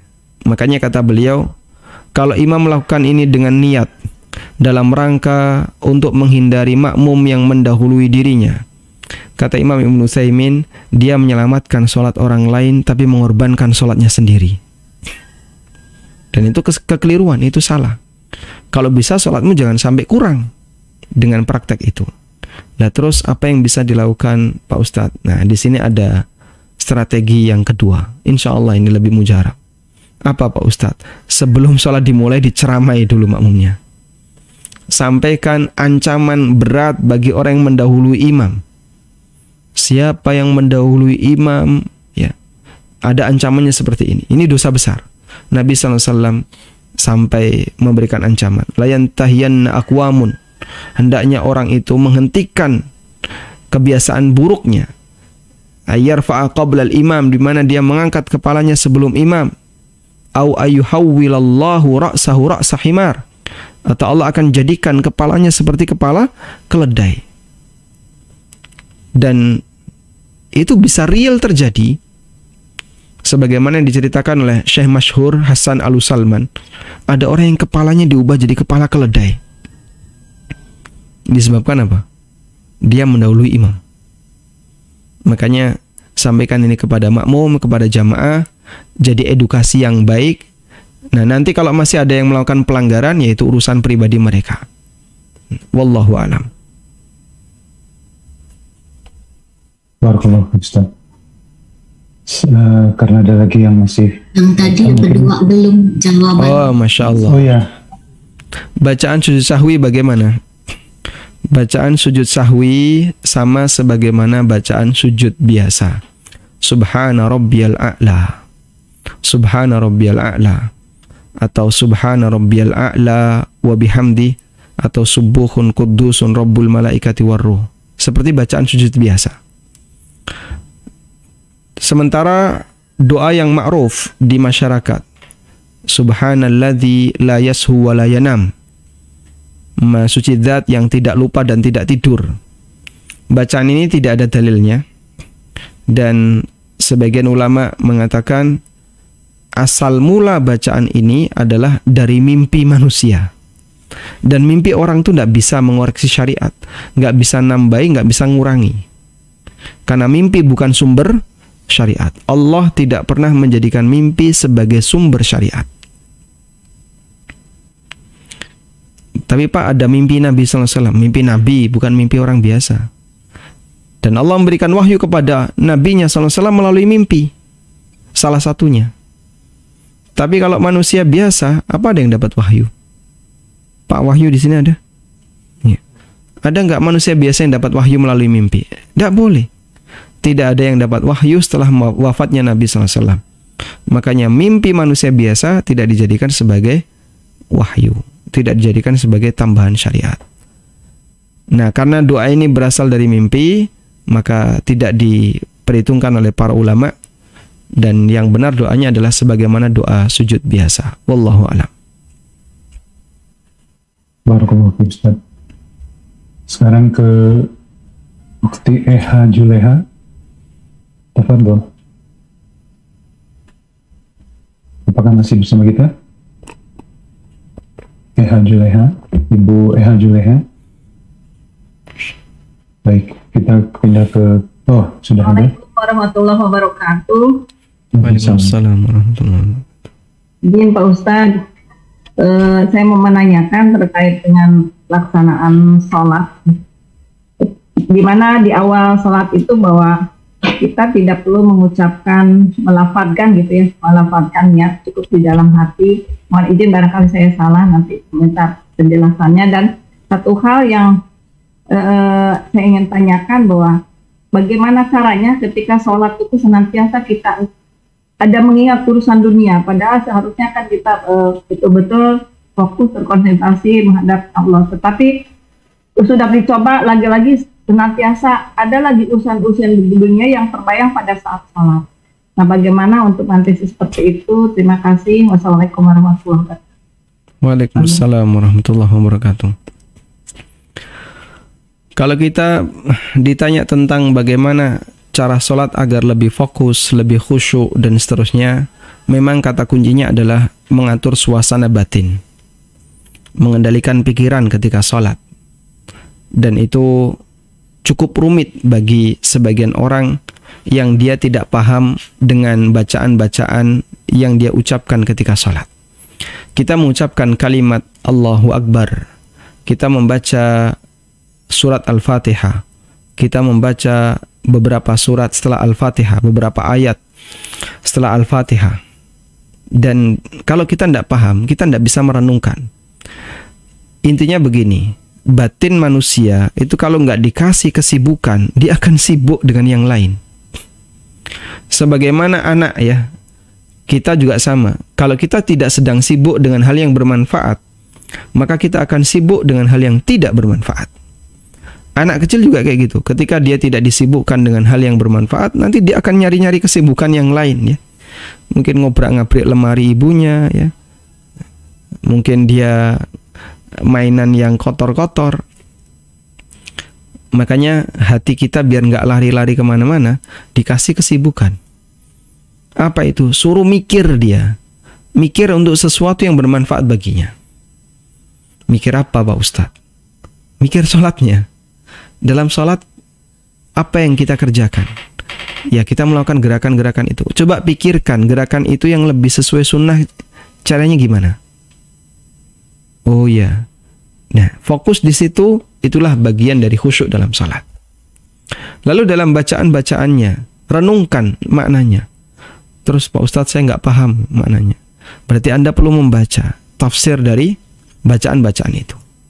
Dan latar belakang saya menulis buku tafsir sholat adalah karena ketika saya ngisi kajian tentang tata cara sholat yang sesuai ajaran Nabi SAW, menyampaikan doa-doanya, ya, banyak jamaah yang kebingungan dari sisi apa yang bisa kita renungkan ketika kita membaca itu. Akhirnya saya terpikir berarti harus ada satu buku khusus menampung tafsir dari bacaan-bacaan dalam sholat. Maka dari latar belakang itu terbitlah buku ini, Tafsir Sholat. Setelah buku ini terbit, selisih 1 atau 2 bulan, ada teman saya yang menghubungi saya. Ada buku seperti ini berbahasa Arab, karya Syekh Fahad Al-Fahl. Judulnya Syarhu Ma'anis Shalah, penjelasan makna-makna sholat. Jadi terbitnya kurang lebih berbarengan. Tapi saya nggak pernah tahu kalau buku itu ternyata ada. Setelah buku ini terbit 2 bulan baru saya dapat informasi ada buku Syarhu Ma'anis Shalah. Dan kurang lebih semangatnya juga sama ya, memberikan penjelasan tentang tafsir sholat. Tapi berbahasa Arab, yang nulis kayaknya orang, kalau nggak orang Saudi ya orang Kuwait. Ya. Dan alhamdulillah dengan membaca tafsir lalu kita bisa merenungkannya, sangat membantu bagi sebagian orang untuk memahami konten dari sholatnya. Dan itulah bagian dari kata kunci khusyuk dalam sholat. Wallahu a'lam. Barakallahu fiik, Ustaz. Kita ke pertanyaan selanjutnya dari Andika Febrina. Apakah kita bisa mencampurkan atau menggunakan dalil yang berbeda-beda pada saat doa ataupun gerakan sholat? Misalnya pada rakaat pertama gerakan takbir, sejajar telinga, kemudian saat rakaat kedua sejajar bahu, dan begitu seterusnya. Maksudnya di campur-campur gitu, Ustaz. Di mix. Apa dosa? Nah, insya Allah bisa seperti ini ya. asal itu tidak dilakukan dalam satu kesempatan gerakan. Kalau dilakukan dalam satu kesempatan gerakan tidak boleh ya. Sehingga misalnya takbiratul ihram setinggi pundak dengan setinggi telinga kita gabungkan Allahu Akbar. Nah, seperti ini tidak boleh. Tapi kalau dipisah, takbiratul ihram setinggi telinga. Ketika mau rukuk setinggi pundak. Saat i'tidal setinggi telinga lagi. Insya Allah tidak masalah. Karena ini di dua gerakan yang berbeda. Demikian pula saat kita membaca doa di rukun salat. Saat rukuk membaca Subhana Rabbiyal Azim, rukuk pertama. Rukuk rakaat kedua, Subuhun Qudusun Rabbul Malaikati Warruh. Rukuk ketiga, Subhana Dzil Jabarut wal Malakut wal Kibriyai wal Azamah. Silahkan, diperbolehkan. Wallahu a'lam.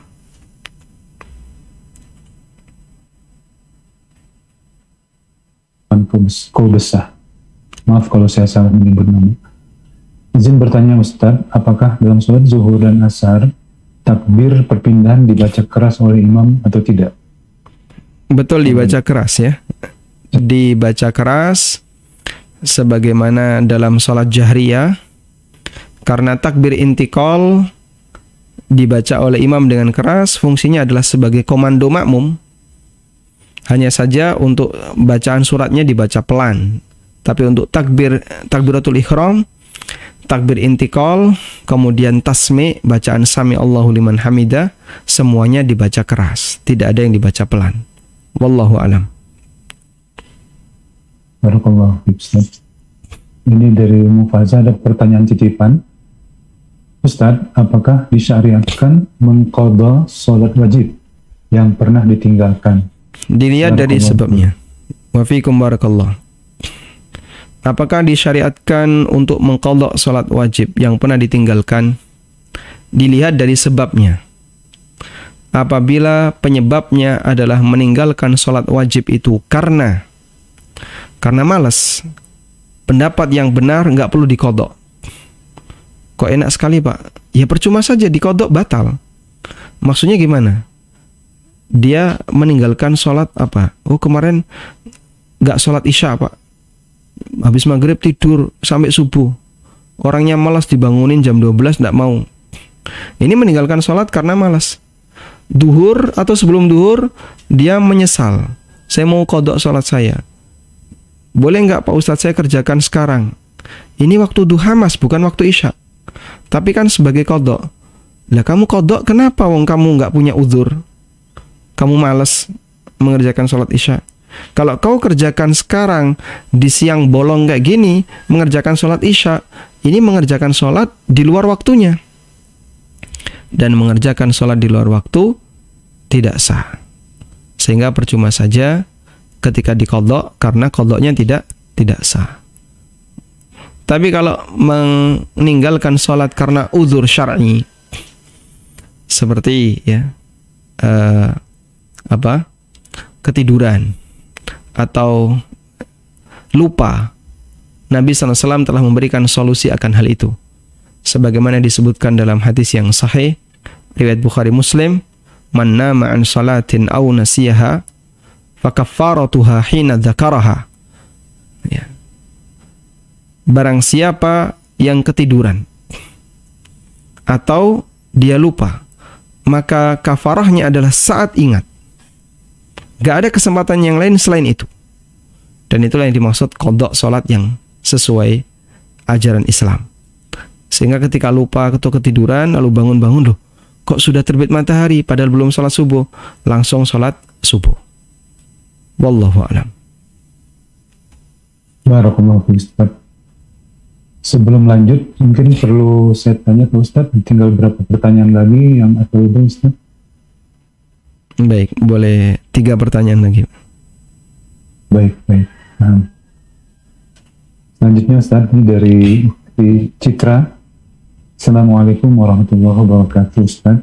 Izin bertanya, apakah setelah i'tidal ketika takbir, tangan digerakkan juga dengan gerakan seperti takbiratul ihram, atau tangan tetap lurus seperti ketika i'tidal dan langsung turun untuk sujud?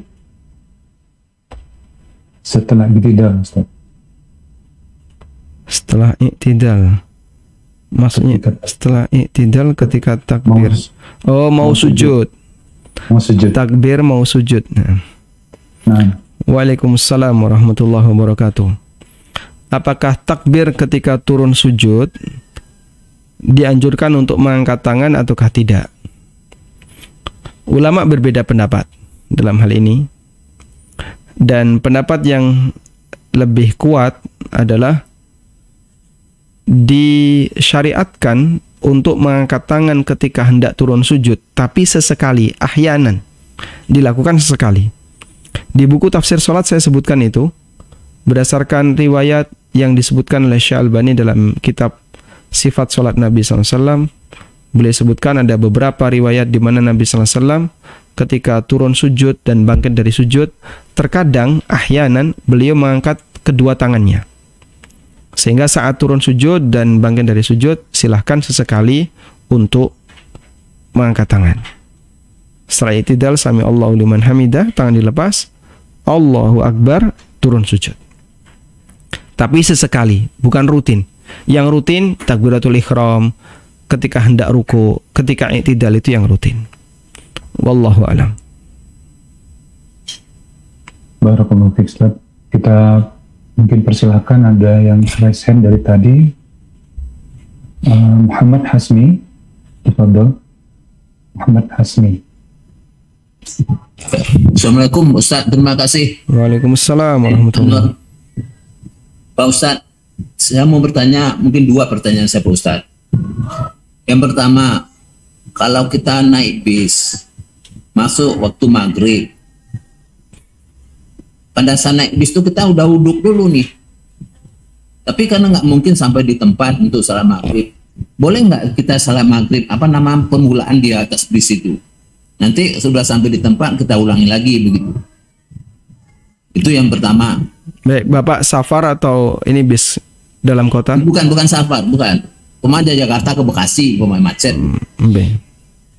Ya, itu pertama. Yang kedua ini Pak Ustaz, saya ada beberapa kali imam itu sebelum takbir, dia membaca surat pendek atau Al-Fatihah sebelum takbir.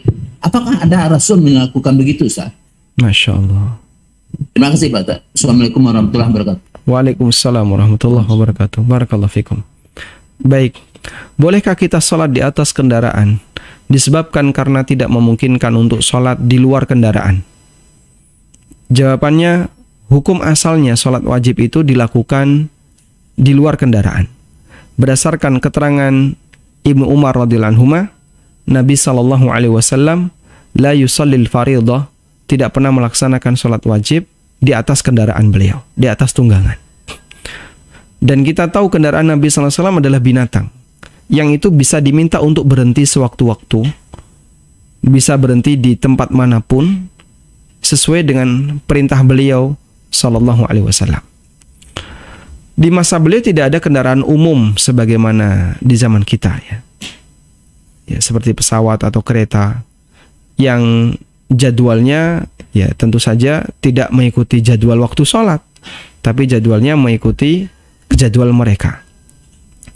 Nah, sebagai konsekuensinya, karena tidak mungkin bagi kita untuk sholat di bawah ya dengan turun dari kendaraan, maka bolehkah kita sholat di atas?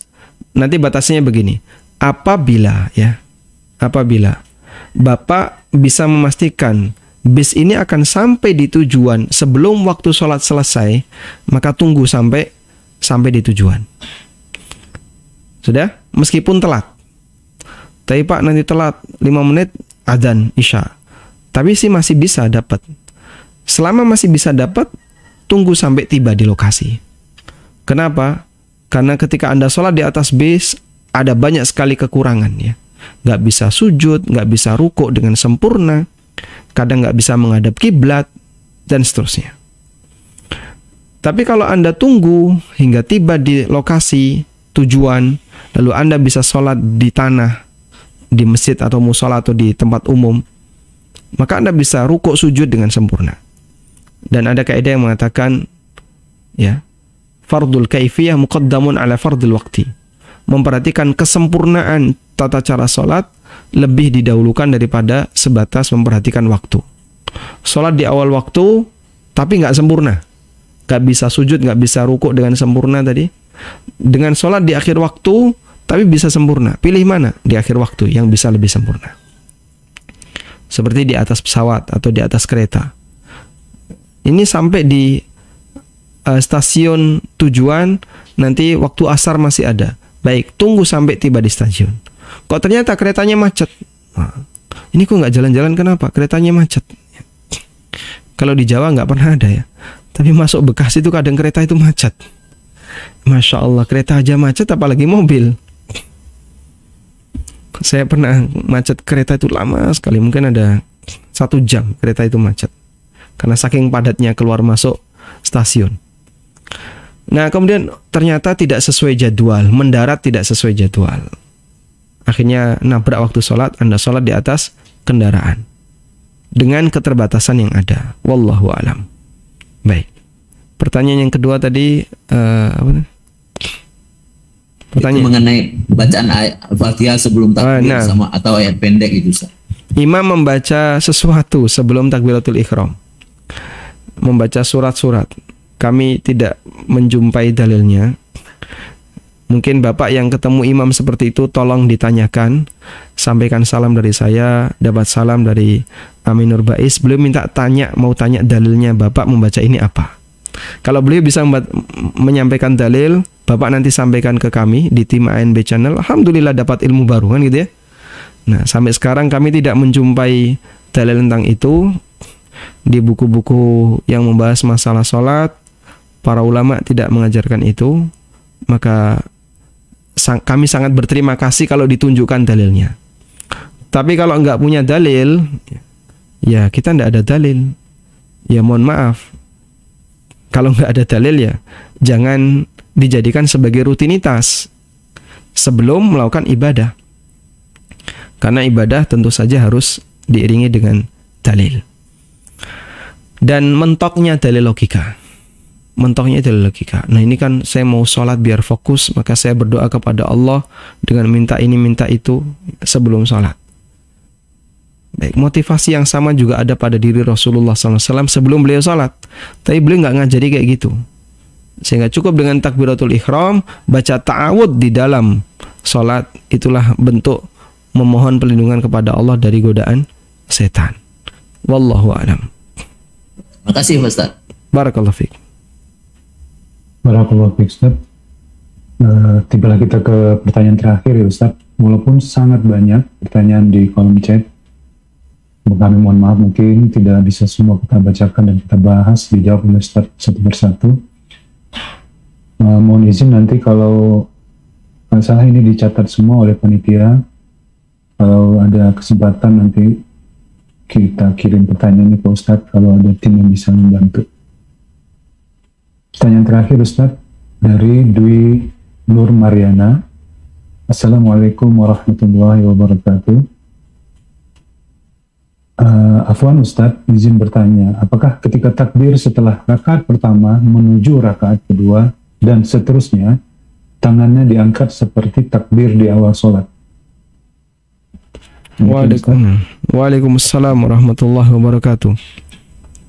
Ketika takbir setelah rakaat pertama menuju rakaat kedua, apakah dianjurkan mengangkat tangan? Jawabannya, tidak ada anjuran. Yang dianjurkan untuk mengangkat tangan hanyalah perpindahan dari rakaat kedua ke rakaat ketiga setelah duduk tasyahud awal, ya, sebagaimana disebutkan dalam hadis Ibnu Umar. Sedangkan untuk bangkit dari rakaat pertama ke rakaat yang kedua tidak disyariatkan untuk mengangkat tangan.